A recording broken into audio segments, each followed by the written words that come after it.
반갑습니다. 인도품 11장에서 대종사님께서는 자기 가정에서 부모에게 효도하고 형제간에 우애하는 사람으로 남에게 악할 사람이 적고 부모에게 불효하고 형제간에 불목하는 사람으로 남에게 선할 사람이 적나니 그러므로 육아에서 효는 백행의 근본이라 하였고 충신을 효자의 문에서 구한다 하였나니 다 사실에 당연한 말씀이라고 하셨습니다. 코로나19로 인해 가족과 함께하는 시간이 많이 있고 얼마 후에는 추석을 맞이해서 가족과 인연된 사람들을 만나고 서로 정을 나누게 됩니다. 가장 가까운 것이 가족이면서 별일 아닌 것으로 소원해지기도 하지만 그래도 어려운 일이 생기면 가장 먼저 챙기고 돌보는 사람은 가족이라는 생각이 듭니다. 그래서 오늘은 가족 간의 도리에 대해서 한번 생각해보는 시간을 갖도록 하겠습니다. 정산 종사님께서는 가족 간의 도리에 대해서 세전에서 자상하게 밝혀주셨습니다. 정산종사 법어 세전에서 가정은 인간 생활의 기본이라 사람이 있으면 가정이 이루어지고 가정에는 부부로 비롯하여 부모 자녀와 형제 친척의 관계가 자연히 있게 되는 바 그 모든 관계가 각각 그에 당한 도를 잘 행하여야 그 가정이 행복한 가정, 안락한 가정, 진화하는 가정이 될 것이라 하셨습니다. 가정에서 부부 사이에, 부모 자녀 사이에, 형제 친척 사이에 도리를 잘 지켜서 행복한 가정, 안락한 가정, 진화하는 가정이 되었으면 좋겠습니다. 먼저 첫째는 부부의 도를 지키며 살아야겠습니다. 가정의 비롯은 부부라 부부 사이에 먼저 도가 있어야 합니다. 그래서 육아에서는 군자의 도가 부부로 비롯된다 하셨습니다. 부부의 도는 부부가 서로 화합하고 신의를 지키면서 근실하고 공익을 실천하는 것이라고 하셨습니다. 부부가 서로 믿고 사랑하면서 다정하게 지내고 성실하게 자력을 키우고 가족만을 위하면서 사는 것이 아니라 세상에 도움을 주면서 살아야 합니다. 그래야 사회가 발전하고 나라가 발전하고 세상이 더 나은 세상이 될 수 있을 것입니다. 가정이 모여서 사회가 되고 국가가 되기 때문에 한 가정이 행복하고 좋은 가정을 이루는 것이 중요합니다. 가정의 기본은 부부입니다.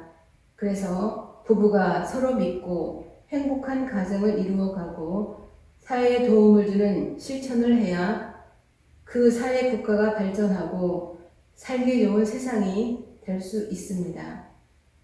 둘째는 부부의 도를 지키며 살아야겠습니다. 정산 종사님께서는 부모로서 지킬 도 4가지를 말씀하셨습니다.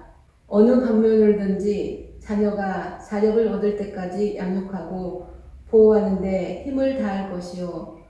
어느 방면으로든지 시기를 잃지 말고 자녀를 교육시키는 데 힘을 다할 것이요. 자녀로 하여금 한 가정에 얽매이지 아니하고 널리 공도에 공헌하도록 희사하여 인도 정의를 빠짐없이 밟으며 제도 사업에 노력하게 할 것이요.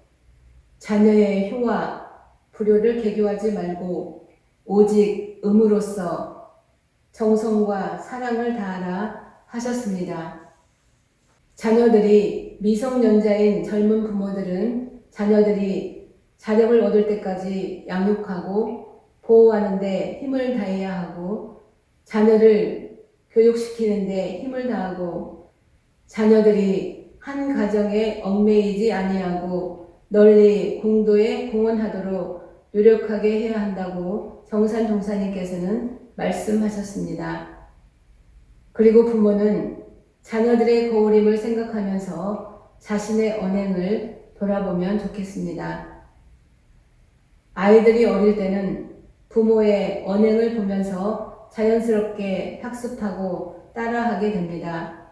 어린이집이나 유치원을 운영하는 분들의 이야기를 들어보면 아이들이 어린이집에 와서 사용하는 말과 행동을 보게 되면 그 부모의 언행을 알 수 있다고 합니다. 그대로 흉내를 낸다는 것입니다. 그리고 부모가 스마트폰을 보는 시간에 비례해서 아이들도 같이 스마트폰 보는 시간이 늘어난다고 합니다. 아이들에게 스마트폰 사용하지 말라고 하면서 부모가 스마트폰을 많이 사용한다면 아이들에게 사용 못하도록 한다고 해서 줄어들지 않는다는 것입니다. 엄마와 아빠 초등학생 딸을 가진 가정이 있었습니다. 초등학생 딸은 자기 방에 책상이 있는데도 불구하고 늘 엎드려서 책을 읽거나 그림을 그리곤 했습니다.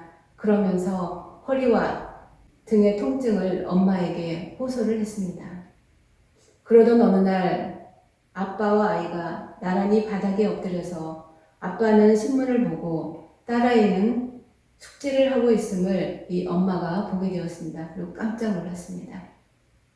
그래서 따로 남편에게 아이가 바닥에 엎드려서 숙제를 하고 책을 보면서 허리와 등이 아프다고 하니까 당신이 책상에서 신문도 보고 책을 보았으면 좋겠어요 하고 부탁을 했습니다.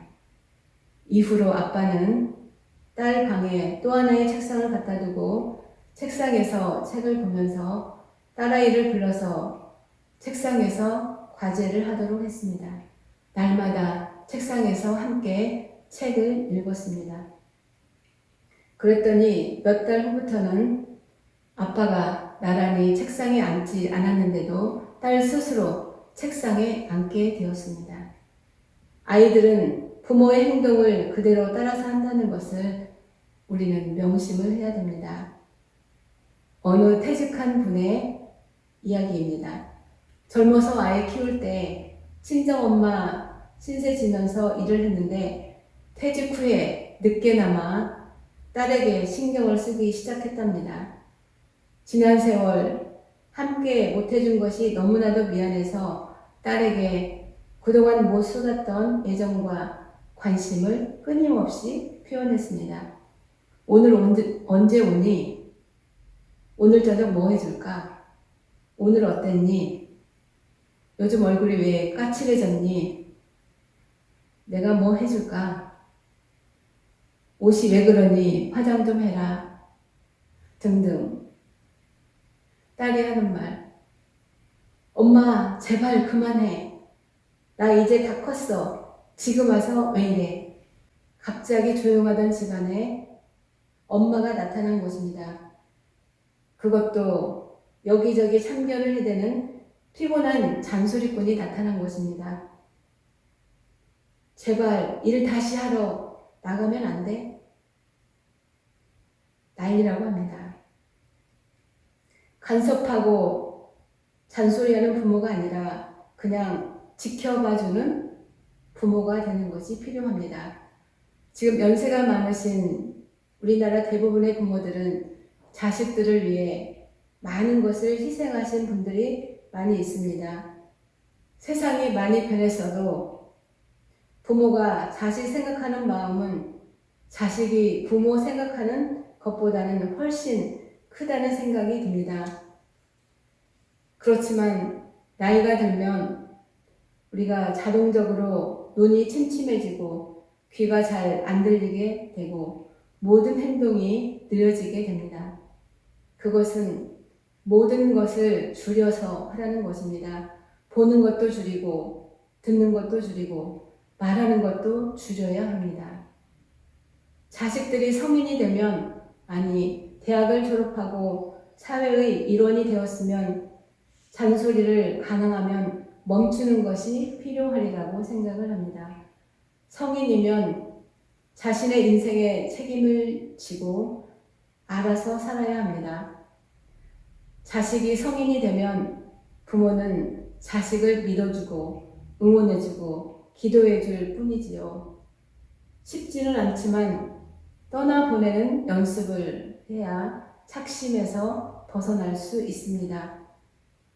그리고 부모는 자녀들에게 오직 정성과 사랑을 다할 뿐 자녀가 효도하고 불효하는 것을 계교하지 않도록 노력해야 합니다.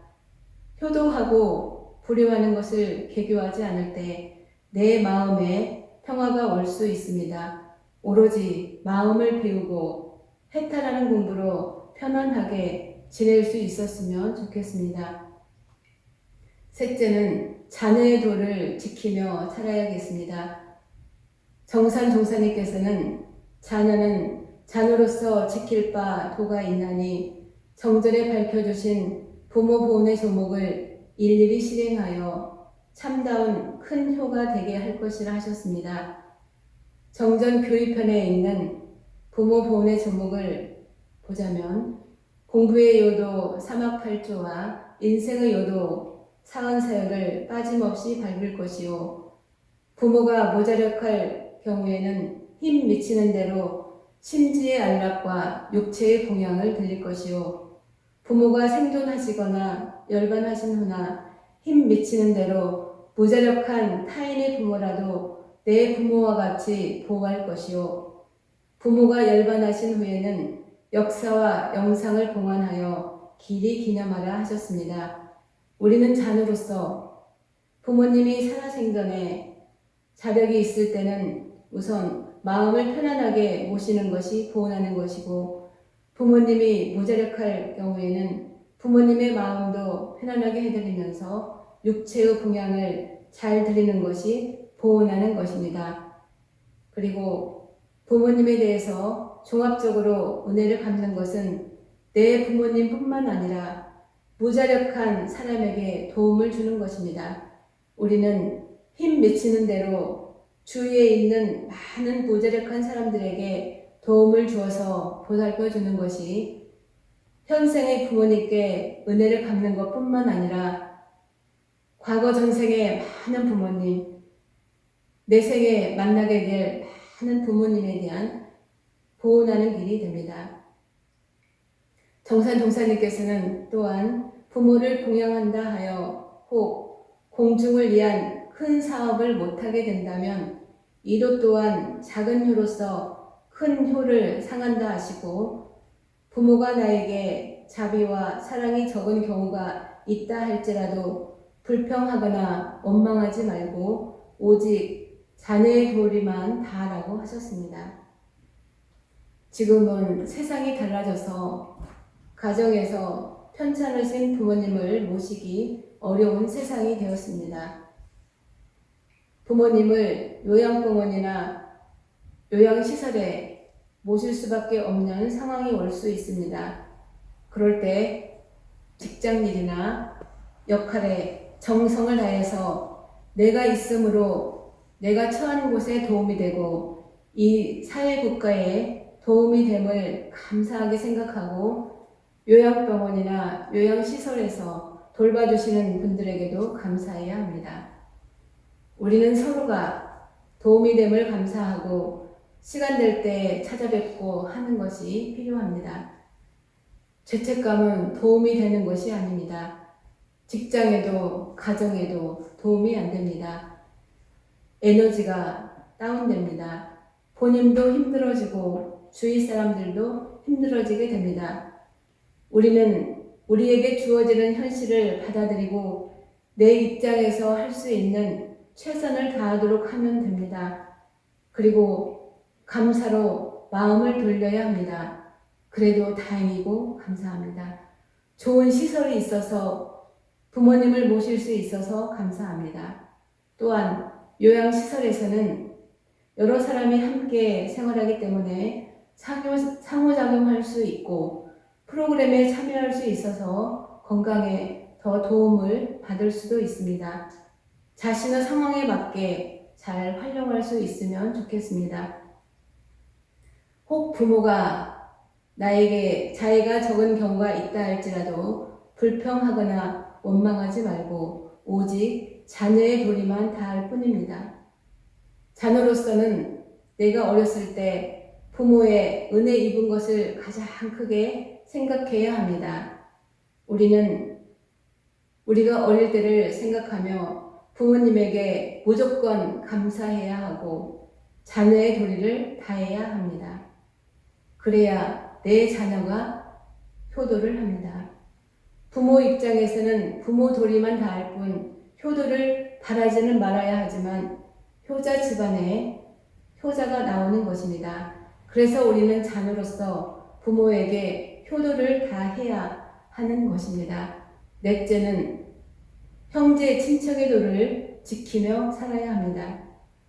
정산 동사님께서는 형제는 좋은 일에 같이 기뻐하고 낮은 일에 같이 걱정할지언정 부당하게 이해를 다투거나 공명을 시기하지 말며 형은 형의 도리만 다하고 아우의 경경을 개교하지 말며 아우는 아우의 도리만 다하고 형의 우애를 개교하지 말아서 그 천륜의 정의를 길이 지킬 것이라고 하셨습니다.